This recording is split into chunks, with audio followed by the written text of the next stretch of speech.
ጤና ይስጥልን። ይህ ፋስት ዴሊ ነው። ሰላምታችን በያላችሁበት ይድረስ እያልን በዕለቱ የተሰሙ ዋና ዋና ጉዳዮችን ወደ እናንተ ይዘን ቀርበናል። ቻናላችንን ሰብስክራይብ፣ ፕሮግራማችን ላይክ እና ሼር እንድታደርጉ እየጋበዝን የዕለቱን አበይት ዜናዎችን አስቀድመን እንጀምራለን። አየር ኃይል 9ኛ ዓመት በዓሉን ባከበረበት ወቅት የታዩት ዓላማ አሉኝ የምትላቸው የጦር ጀቶችና ሄሊኮፕተሮች እጅግ ትኩረት ስበዋል። ታዲያ በዚህ መድረክ ላይ ተገኝተው ለኢሳያስ አፈወርቂ ጥብቅ መልእክት ያስተላለፉት ጠቅላይ ሚኒስትር አብይ የላኩት መልእክት የፈጠረው ድንጋጤ ሳይረጋጋ አየር ኃይል ብዛት ያላቸው ተጨማሪ ተዋጊ ጀቶችን ሊረከብ መሆኑ ተሰምቷል። ለመሆኑ ጀቶቹ ምን አይነት ናቸው? ብዛታቸውስ የሚለውን በጥንቅራችን ታዳምጣላችሁ። በሌላኛው መረጃችን ደግሞ ዋት ጀነራሉን አሳልፎ ለሻዕቢያ ሊሰጥ ስለመሆኑ የተሰማውንና የትራምፕ ቀኝ እጅ ካይሮ ሲገቡ ከግብጽ ወደ አዲስ አበባ የተላከውን መልእክት አክለን ልናስደምጣችሁ ተገኝተናል። እስከ ፍጻሜው አብራችሁን ቆዩ። የአየር ኃይል 9ኛ ዓመት የምስረታ በዓል ተከትሎ በተከታታይ ወታደራዊ መረጃዎች ይፋ እየሆኑ ነው። እያንዳንዳቸው ከ1 ሚሊዮን $1 በላይ ዋጋ ግምት ያላቸው 20 ጀቶች ኢትዮጵያ እጅ ለመግባት ተቃርበዋል ሲል አንድ ወታደራዊ መረጃ ይፋ አድርጓል። ይህም ኤርትራን ከምስረታዋ ጀምሮ በአምባገነንነት ሲመሯት የቆዩትና ኢትዮጵያ የቀይ ባህር ተጠቃሚነት መሆን እንደምትፈልግ ካሳወቀች ቀን ጀምሮ ልወረር ነው በሚል ያላቸው መሳሪያ አርግፈው የጦር ልምምድ ለጀመሩት ኢሳያስ ከባድ ድንጋጤን ፈጥሯል እየተባለ ነው። ኢትዮጵያ እጅ ይገባሉ የተባሉ ሚራጅ 2000 ጀቶች ሲሆኑ ሚራጅ 2000 በፈረንሳይ ዳሶል አቪዬሽን የሚመሰረት ሲሆን በከፍተኛ ፍጥነት ከ2530 እስከ 335 ኪሎ ሜትር በሰዓት የሚወነጨፍ እጅግ ዘመናዊና ቀልጣፋ አራተኛ ትውልድ ሁለገብ የጦር ጀት ነው። ዝቅ ብሎ በመብረር ጥቃት በመሰንዘር የሚታወቀው ይህ ጀት በቅርቡ ኢትዮጵያ እንደምትታጠቀው 40 ሚል ተዘግቧል።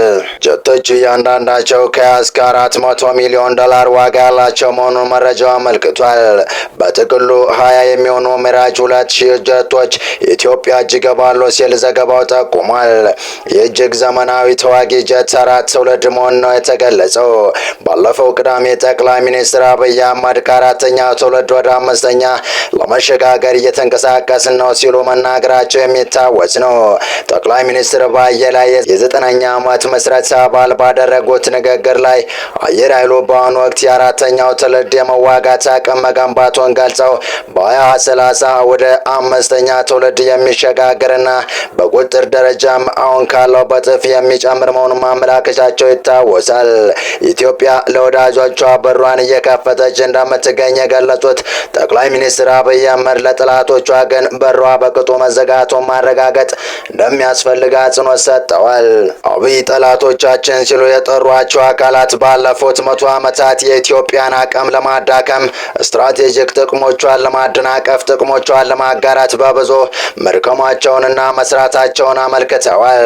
አሁንም ሜግ 21 ላይ ያላችሁ ሀገራት ደጋግማችሁ እንድታስቡ የሚያስፈልገው ኢትዮጵያ ትላንት ላይ የቆመች ሀገር አይደለችም ሲሉ የጦር ኃይሎች ጠቅላይ አዛዥ ማሳሰባቸው የሚታወስ ነው። ጠቅላይ ሚኒስትሩ ይህን ማሳሰቢያ የሰጡት በአየር ኃይሉ ክብረ በዓል ላይ ሲሆን ከዚሁ ጋር በተያያዘም ተከታታይ ወታደራዊ መረጃዎች እየተጋሩ ነው። አስቀድሞ ይፋ በሆነ መረጃም ኢትዮጵያ ኦሪዮን የተሰኘውን ሩሲያ ሰራሽ ሰው አልባ ድሮን በመታጠቅ የኢትዮጵያ መንግስት ሰሞኑ ካዘጋጀ ድሮን ኤክስፖ ላይ ማረጋገጡን ዲፌንስ ብሎግ ዘግቦ ነበር። ኢትዮጵያ ታጠቀችው ሩሽ ሰራሽ ድሮን ለኢላማ ቅኝትና ለውጊያ የሚውል መሆኑ ተገልጿል። ድሮኑ ከምድር ወለል በላይ እስከ 7500 ሜትር ከፍታና ከ4 ሰዓት መብረር እንደሚችል የሩሲያ መከላከያ መረጃዎች ያመለክታሉ ተብሏል። ሩሲያ ይህንኑ ድሮን ለመጀመሪያ ጊዜ ከ9 ዓመታት በፊት ሱሪያና ከዚህም ዩክሬን ላይ ለውጊያ ተጠቅማበታለች ያለው ዘገባው፣ ሆኖም ድሮኑን ለሌላ ሀገር መሸጧ በይፋ ሲረጋገጥ የኢትዮጵያ የመጀመሪያ መሆኑን ጠቅሷል። ቻችንን በሚመለከት ግን የኢትዮጵያን ብሔራዊ ጥቅም ለማስከበር ተኝተን የማናድር መሆኑን በድጋሚ ማረጋገጥ እወዳለሁ። በቀጣይ መረጃ ከሰሞኑ በከፍተኛ ድንጋጤ ውስጥ የሚገኙት ህወሓትና ሻዕቢያ አባሎቻቸው የሆኑና ትንሽ ጠንከር ያለ ሀሳብ የሚሰናዝሩት ማሰር ከጀመሩ አላደረ ብለዋል። ታዲያ ከሰሞኑ በህወሓት ቤት ስመጥር ከሆኑ ጀነራሎች አንዱ የሆኑት ጀነራል ኩሽ ገብረ ወይም ፈንቅል በቁጥጥር ስር መዋላቸው የሚታወስ ነው። በቁጥጥር ስር ከዋሉ በኋላ የት እንደሚገኙ ያልታወቀውና ቤተሰቦቻቸው ወደ ሚዲያ ብቅ ብለው ህወሓት የት እንዳደረጋቸው ይነገርም ባሉ ማግስት ያልታሰበና ቤተሰቦቻቸውን ያስደነገጠ መረጃ ከወደ መቀለ ተሰምቷል።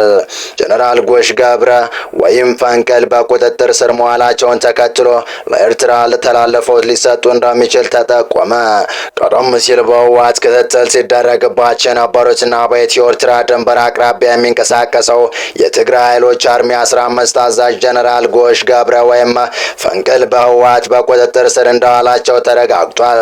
ከዚህ ቀደም የትግራይ ህዝባዊ ኃይል ወይም ቲፒኤፍ ቃል አቀባይ አቶ ተስፋዬ ንጉሴ በመናኸሪያ ሬዲዮ ምልከታ ፕሮግራም ላይ ቀርበው ጀነራሉ በህወሓት ታድነው እጅ ሊሰጡ እንደሚችሉ ፍንጭ መስጠታቸው የሚታወስ ቢሆንም አሁን በደረሰን ወቅታዊ መረጃ መሰረት ጀነራሉ መታሰር ብቻ ሳይሆን ለኤርትራ መንግስት ተላልፈው ሊሰጡ እንደሚችሉ ተመላክቷል።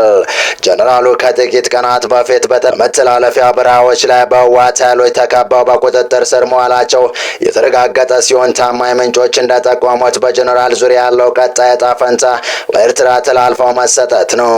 የቲፒኤፍ ቃል አቀባይ ተስፋዬ ንጉሴ ጀነራል ጎሽ ከድርጅታቸው ጋር ምንም አይነት ግንኙነት እንዳልነበራቸው በድጋሚ ገልጸው ጀነራሎቹ ያሳደገኝን ድርጅት አልለቅም ቢሉም በመጨረሻም ግን ራሳቸውን መከላከል የማይችሉበት ደረጃ ላይ መውደቃቸውን አስረድተዋል። ቃል አቀባዩ አክለውም ቲፒኤፍ ህወሓት ከትግራይ መሬት ለማስወጣት በትግራይ በረሃዎች ትግሉን እንደሚቀጥል ገልጾ ህዝቡ በሚኖርበት መንደር ለመንደር በመንቀሳቀስ ህዝቡን ለዳግም ስቃይ መዳረግ እንደማይፈልግ አጽንኦት ሰጥተውበታል።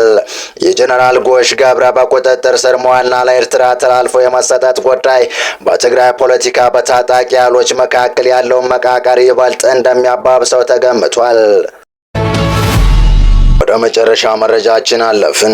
የአሜሪካ ምክትል የውጭ ጉዳይ ሚኒስትር ክሪስቶፈር ላንዶ በያዙት የ8 ቀናት የጉዞ ዕቅድ መሰረት በትናንትናው ዕለት ካይሮ ገብተዋል። ወደ 4 ኪሎም ያመራሉ። ምክትል የውጭ ጉዳይ ሚኒስትሩ በዚህ ጉዟቸው በርካታ የአፍሪካዊ ጭብጦችን ይዘው ከስቴት ዲፓርትመንት እንደተነሱ መረጃዎች ያመለክታሉ። በካይሮና አዲስ አበባ በሚያደርጓቸው ውይይቶችም ፕሬዚዳንት ትራምፕ በአስተዳደሬ ልዩ ትኩረት ሰጣቸዋለሁ ካሏቸው ጉዳዮች መካከልም የህዳሴ ግድብን ድርድር ዳግም ማስጀመር በተመለከተ ይነገራሉ ተብሎ ይጠበቃል።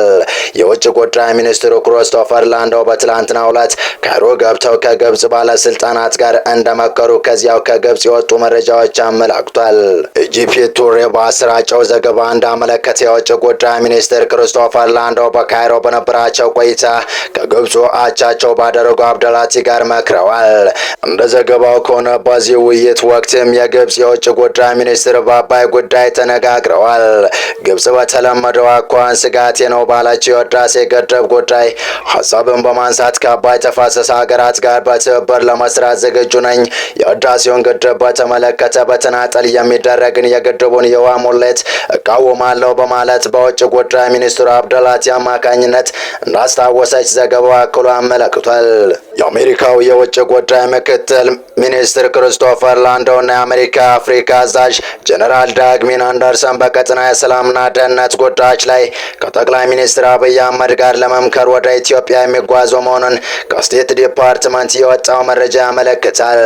ምክትል ሚኒስትሩ ከግብጽና ኢትዮጵያ በተጨማሪ ወደ ኬንያና ጅቡቲ እንደሚያመራ የሀገሪቱ የውጭ ጉዳይ መስሪያ ቤት አክሎ ያስታወቀ መሆኑን አይዘነጋም።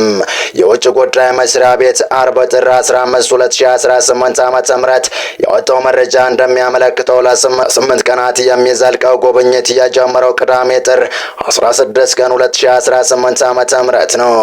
የምክትል ውጭ ጉዳይ ሚኒስትር የአፍሪካ ጉዞ የሚቀጥለው ሳምንት ጥር 24 እንደሚጠናቀቅም በመስሪያ ቤቱ ምክትል ቃል አቀባይ ቶሚ ፒጎ የወጣው መግለጫ ያስረዳል።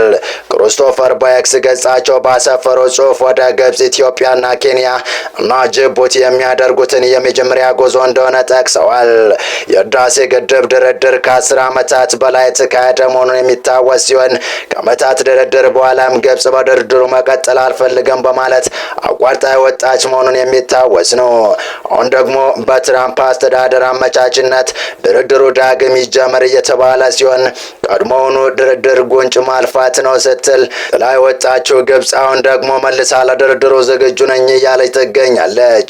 ትራምፕ ድርድሩን ዳግም እንደሚያስጀምር የአሜሪካ ባለስልጣን ሲማጸኑ የከረሙት ፕሬዚዳንት አብዱል ፈታህ አልሲሲና ባለስልጣኖቻቸው ከብዙ የዲፕሎማሲ ውጣ ውረድ በኋላ በቅርቡ የዋይት ሀውስን ሁኔታ ያገኙ መሆኑ ትራምፕ በዚህ ዙሪያ ለግብጽ ለኢትዮጵያም ደብዳቤ ከመጻፍ ባሻገር በዓለም ኢኮኖሚ ፎረም ላይ ከአልሲሲ ጋር በነበራቸው ውይይትም ሁለቱ ሀገራት ወደ ድርድር የሚገቡበት ሁኔታ እንዲኖር የማመቻቸት ስራን የሚሰሩ መሆኑን ተናግረዋል። ያመሆኑ ትራምፕና አስተዳደራቸው በግድቡና በአጠቃላይ በናይል ወንዝ ላይ ያላቸውን አረዳድ ፍጹም ወደ ግብጽ ያደላ መሆኑን በመግለጽ ይህንን የተዛባ እይታ በመቀየር ረገድም በኢትዮጵያ መንግስት በኩል ሰፊ ማስረዳትና የዲፕሎማሲ ስራዎች መስራት እንደሚገባቸው ተንታኞችና ዲፕሎማቶች እያሳሰቡ ይገኛሉ። በትራምፕ ሀገራቱን ዳግም ወደ ድርድር የመመለስ አቋም ዙሪያ ግብጽ እና የፕሬዝዳንት አብዱል ፈታህ አልሲሲ ጥብቅ ወዳጅ የሆኑት የሱዳን የሉዓላዊ ምክር ቤት ፕሬዝዳንት አብዱል ፈታህ አልቡርሃን እሽታን ገልጸዋል። እስካሁን አሁን ባለው ሁኔታ በዚህ ጉዳይ በኢትዮጵያ መንግስት በኩል በይፋ የተሰጠ መግለጫ ወይም ምላሽ አልታየም። ያመሆኑ ግን የአሜሪካ የውጭ ምክትል ጉዳይ ሚኒስትር ክሪስቶፈር ላንዶ ወደ አዲስ አበባ 4 ኪሎ ጉዞ አድርጎ ከጠቅላይ ሚኒስትር አብይ አህመድ ጋር የመምከራቸው የጉዞ ፕሮግራም ግን በኢትዮጵያ በኩል ያለውን አቋም ግልጽ በማድረጉ በኩል እንደ አንድ መልካም አጋጣሚም እየታየ ነው።